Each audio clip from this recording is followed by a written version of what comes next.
Magandang araw po. Welcome po sa aking channel, Log9 TV. Patalasasan po, meron po ba kayong mga properties na napapabayaan or non-performing assets? Plan nyo yung ibenta, pero wala kayong oras sa pagbibenta nito. Kung ito'y pagkakatiwala nyo po sa amin, tawag lang po kayo sa aking numero, usap po tayo, gawan ko po ng video for free. Yes, libre po, wala po kayong babayaran. Tutulungan pa namin kayong mabenta ang inyong property. Kami na po bahala sa marketing, sa boosting or paid ads. Even sa tripping, hindi na po kayo mapapagod sa pag-entertain ng mga buyers. Kami na po bahala sa lahat. Tawag lang po kayo. Nandito po tayo ngayon sa Cabuyao, Laguna kung saan meron po tayong bagong video presentation, isang residential property na 2-story house. Halos bago pa po ito at ito'y fully furnished. Hindi naman po ito natirhan ni owner, gawa ng nasa Canada po sila.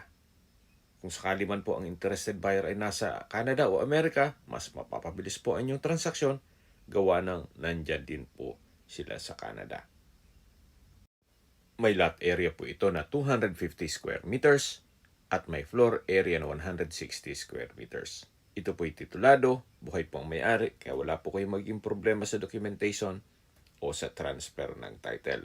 Modern design na po ito at nakabakod na po buong property. May landscape na rin po. Ito po'y well-maintained. Kita nyo naman, napakalinis. Kaya ito'y ready for occupancy. Wala na po kayong ipapagawa dito. Meron na rin pong CCTV. Tungayan nyo po itong pasad ng bahay. Napaganda po ng disenyo. At yung pong outdoor ceiling ay naka-spandrel, naka-brickstone design, itong ibang parte nitong bahay, at naka-tile flooring na rin dito sa driveway.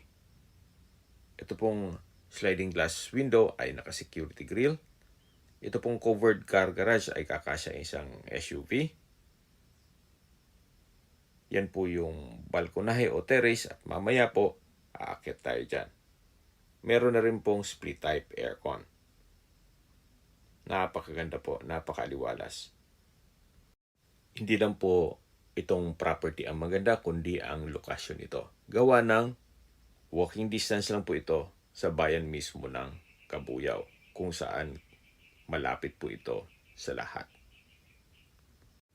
At mamaya po pag-usapan natin yan sa distance, location at travel time.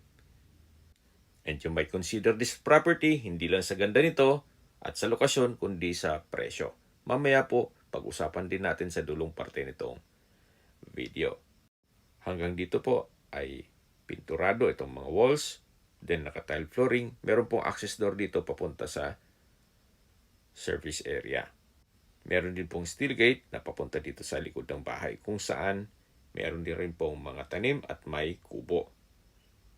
Actually, kung gusto nyo maglagay ng swimming pool, malaki pa po ang espasyo dito.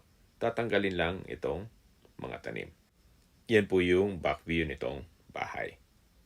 At ito pong mga tanim ng kalamansi ay namumunga na. Napakataba po ng lupa. At ito naman yung kubo. At mula po dito sa kubo, meron pong setback naman dito sa side ng bahay. Then sa baba po ay meron pong storage. Po, tunghayin nyo po itong gilid at likod ng bahay. Napakaayos pa po. At babalik po tayo ulit dun sa harapan para check na natin yung loob ng bahay. Balik na po tayo dito sa harapan. Ito po yung main door. Meron pong aluminum screen door at solid wood door. Welcome po dito sa bahay ni Sir. Ito po yung living area o salas. Naka-ceiling cove design. May pin lamps, center lamps, at kumpleto na po ang gamit dito. Meron din pong 3-tonner na split type aircon. Premium tiles po ang ginamit dito sa flooring. Napakaliwalas po. Lahat pong nakikita nyong gamit ay kasama po yan. Kaya ang kulang na lang po ay kayo at ang gamit nyo once na ma-acquire nyo ito. Okay, lipat po tayo dito sa may dining area. Malaki din po ang espasyo. Premium tiles din po ang flooring. Then naka-ceiling cove design. At may pin lamps, center lamp. Then sa dulo po ay may door glass na may security grill, access papunta sa covered lanai.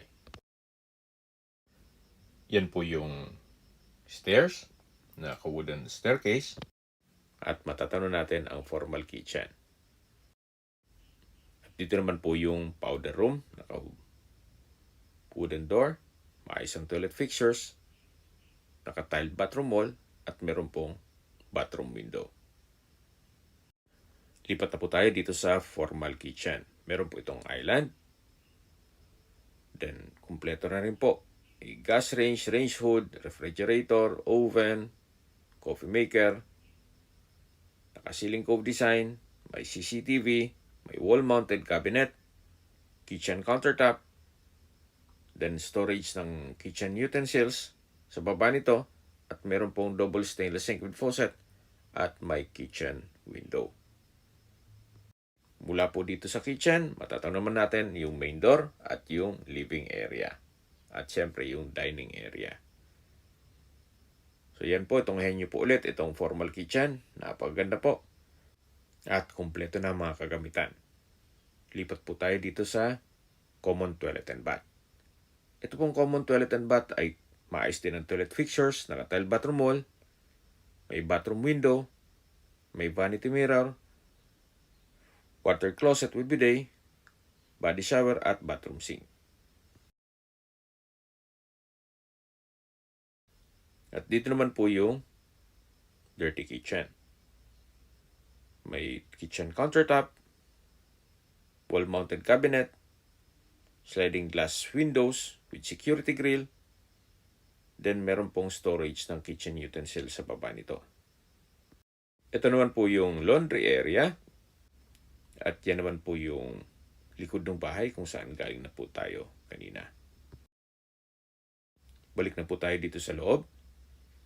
So, nandito na po tayo sa hagdan kung saan ito yung naka-wooden staircase, wooden handrail, at glass railing. Meron din pong staircase window with security grill. Samahan niyo po ako, akyat po tayo. Nandito po tayo sa hallway. Then maayos din ang pintura ng ceiling at wall. Meron pong center lamp, may CCTV, at naka-tile flooring na rin po. Check muna natin itong master's bedroom. Napakalaki po ng espasyo. Meron pong dalawang glass window with security grill, naka-ceiling cove design, may pin lamp, center lamp, may window type aircon, may body mirror, tile flooring, bed and bed frame, then yan po yung CCTV, monitor, at dito naman po yung walk-in closet. Napakaganda po, napakalinis, from floor to ceiling po yan. At ito naman po yung toilet and bath. Kompleto din ng toilet fixtures. May water closet with bidet, shower enclosure, bathroom countertop, vanity mirror, then naka-tiled bathroom wall na rin po from floor to ceiling. At may shower na rin po ito. Mapapansin nyo po, hindi po tinipid itong mga materyales. Gawa ng ito'y owner's built. Kaya sa presyo po ni owner, murang na mura na po ito. Sa mahal po ng materyales ngayon o construction materials, sulit na po ang presyo niya para dito. Okay, labas po tayo. Ito po ulit yung hallway. Then mula po dito sa may hagdan. Then may chandelier. Matatanaw natin yung family area. Pero check po muna natin itong common toilet and bath. Ito po yung naka-wooden door. Then, maayos din po ang toilet fixtures. May vanity mirror, bathroom sink, water closet with bidet, shower enclosure. Then, naka-tile bathroom wall from floor to ceiling. May shower. May bathroom window with security grill. Kompleto na rin po. Gaya po nang nasabi ko sa inyo kanina, ito po yung owner's build, kaya kung kada parte nitong bahay at pagmamasdan nyo mga materyales na ginamit, masasabi nyo na sulit na po ito. So ito naman po yung next bedroom. Sa spasyo, sakto lang. Hindi naman siya ganun kaliit at hindi naman ganun kalaki. Meron pong corner window. May center lamp. May window type aircon. May bed and bed frame. Body size mirror. At meron din pong from floor to ceiling na wardrobe. Yan po, kumpleto na rin po. So lalabas po tayo para check natin ibang parte nitong bahay. Paglabas nyo po dito sa pangalawang kwarto, yan po yung hagdan, na kung saan galing na po tayo dyan kanina. At dito naman po yung family area. Actually, pwede rin nyo itong i-convert sa another room kung sakali man na big family kayo. Maayos din po ang pintura ng ceiling at wall. Meron pong mga malaking glass window. At ito naman po yung access door na papunta dito sa balkonahe, kung saan matatanaw nyo ang inyong mga magiging kapitbahay. Napakatahimik po ng lugar, sariwang hangin, at sa klima naman po, banayad lang. Hindi naman siya ganun kainit at hindi naman ganun kalamig. Yan po yung main gate, then yung driveway, at ito naman po yung pocket garden. Napaganda po, napakalinis at napakaaliwalas. Mula po dito sa Barangay Road, tanaw na natin ang bayan mismo o Manila South Road ng Kabuyao. Total na open up na natin ang lokasyon nito. Pag-usapan natin ang distance, location at travel time. Mula po sa Laguna Holy Family Hospital, ang distance is 350 meters at ang travel time is 2 minutes o walking distance lang po. Yan po yung lagi kong binabanggit sa aking video na dapat yung i-consider sa paghanap ng property, yung meron pong malapit na hospital. Hindi ko naman po sinasabing sakitin kayo, yan naman po ay for emergency purpose lang naman. At mula naman po sa public market, sa McDonald's, Jollibee, Mang Inasal, banks, drugstore, Save More, Wilcon Depot, at marami pang ibang business establishments, 400 meters lang po ang distance o walking distance pa rin. Napakaganda po nitong lokasyon, malapit po sa lahat. At mula naman po sa Eton City, ang distance is 3.2 kilometers at ang travel time is 14 minutes. Mula naman po sa SLEX Santa Rosa exit, ang distance is 6.3 kilometers at ang travel time is 22 minutes. Mula naman po sa Manila o sa airport, ang distance is 39.5 kilometers at ang travel time is 54 minutes. Okay, nandito na po tayo sa baba nitong bahay. Yan po ulit yung living area at ito naman yung dining area. Ulitin ko po, lahat pong gamit na nakikita nyo ay kasama po yan. Ito po ay fully furnished. At dito naman yung formal kitchen.